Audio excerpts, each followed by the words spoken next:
साथियों सलाम, नमस्ते, सत श्री अकाल और जय भीम जोहार। साथियों, एक बड़ा पॉलिटिकल ड्रामा झारखंड में हुआ। देखिए, मैं हमेशा कहता हूं कि भारतीय जनता पार्टी जो है मैच अंतिम बॉल तक खेलती है। दूसरी पार्टियां जनता पर विश्वास करती है, रणनीतियों पर नहीं। लेकिन भारतीय जनता पार्टी तमाम हथकंडे आजमाती है जीत हासिल करने के लिए, कुछ भी हो जाए। और आज एक बहुत बड़ा ड्रामा हो गया। इस ड्रामा ने हेमंत सोरेन की नींद उड़ा दी है। क्योंकि दोस्तों, अब तक लग रहा था कि राजधर्मार में बाबूलाल मरांडी यानी कि भारतीय जनता पार्टी के प्रदेश अध्यक्ष फंस गए हैं। क्योंकि इंडिया गठबंधन से दो उम्मीदवार हो गए थे, माले से राजकुमार गुप्ता और जेएमएम से निजामुद्दीन अंसारी। बात बनी नहीं थी। लेकिन बाबूलाल मरांडी के लिए भी रास्ता साफ नहीं था। निरंजन राय, जो उनके बड़े करीबी माने जाते और भूमियार समाज से आते हैं, जिसका वोट वहां पर 16 से 17,000। तो आज आई हेलीकॉप्टर निर्देश मिला शाह साहब का और हेमंता बिस्वा शर्मा, निशिकांत दुबे लेकर उड़ गए। फिर क्या हुआ दोस्तों, इसकी पूरी कहानी आज तफसील से, विस्तार से आपको बताएंगे। इससे पहले आप हमारा चैनल सब्सक्राइब नहीं किया है तो कर लीजिए दोस्तों, और सब्सक्राइब कर लिया तो ज्वाइन कर लीजिए। और उसके बाद वीडियो धड़ाधड़ फटाफट खटाखट शेयर कीजिए, लाइक कीजिए, कमेंट कीजिए। थोड़ी देर के लिए ब्रेक दीजिए, फिर अपन मिलते हैं।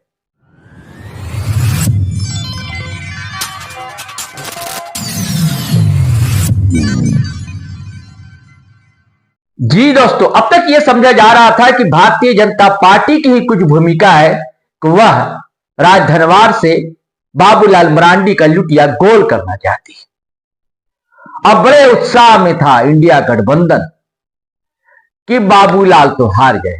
अब भाजपा का एक खेमा भी बड़ा खुश था कि अगर बाबूलाल मरांडी हार गए तो मुख्यमंत्री पद के उम्मीदवार तो हो नहीं सकते, दावेदारी तो पेश करेंगे नहीं।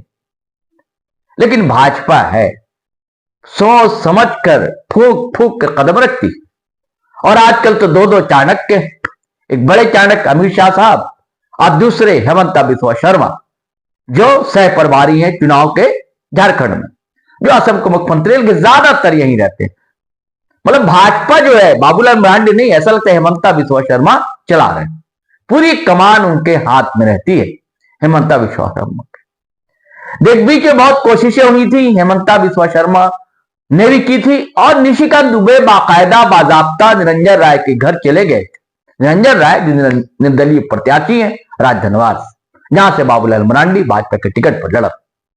मान मनोबल हुआ लेकिन नहीं माने थे। नाराज तो भूमियार समाज के एक और बड़े नेता थे, रविंदर राय, जो 2 बार भाजपा से विधायक रहे, राजधनवार से, गिरिडीह से सांसद भी रहे। उनको तो मना दिया गया, खबर तो इसी की जेएमएम में जा रही, लेकिन मान गए वो, उनको कार्यकारी अध्यक्ष पार्टी का बना दिया गया।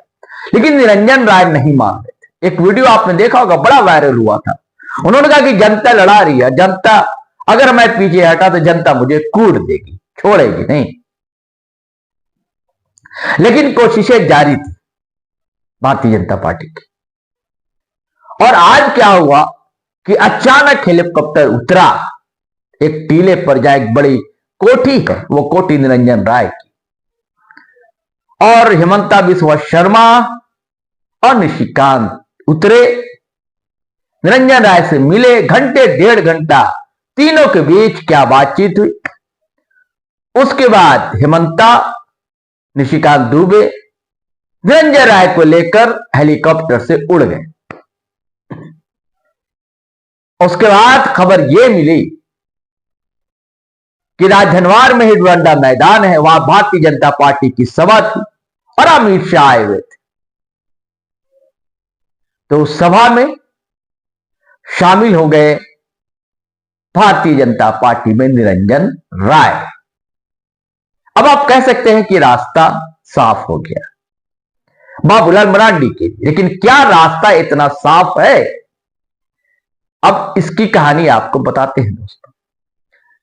देखिए, इधर कई टर्म से भारतीय जनता पार्टी वहां से जीत नहीं पा रही थी। ये सही है कि 2019 का चुनाव बाबूलाल मरांडी जीते, लेकिन तब वो जेवीएम के सुप्रीमो थे। जेवीएम का विलय भारतीय जनता पार्टी में नहीं हुआ था और एंटी बीजेपी वोट उनको मिला था। मुसलमानों का भी अच्छा खासा वोट मिला था। जैसे आजसू की तरफ एक तबका है मुसलमानों का जो झुकाव रखता है, वैसे जेवीएम की तरफ भी रखता था।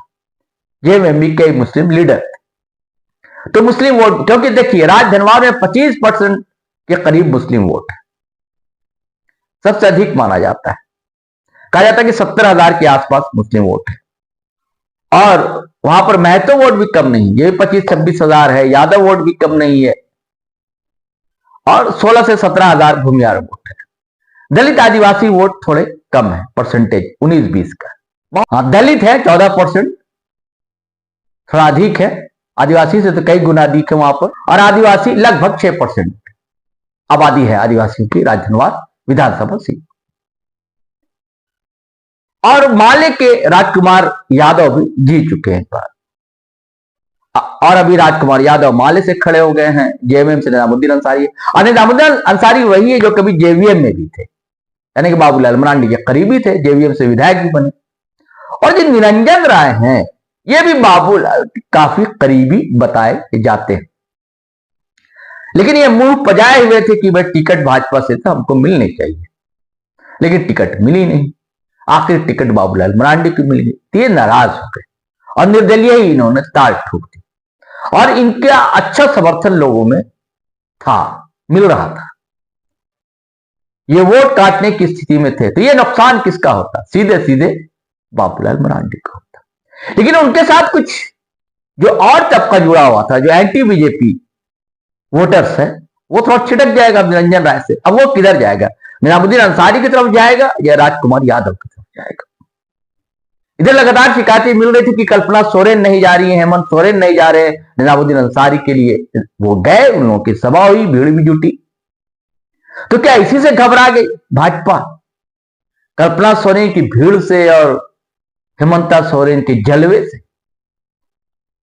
और खबर अंदर खाने ये भी आई कि शायद माले और जेएमएम में साठगांठ हो गई कि भाई एक चुप्पे चाप बैठ जाएगा ताकि बाबूलाल मरांडी को हराया जा सके। तो क्या इसकी भनक लग गई थी क्या चाणक्य को?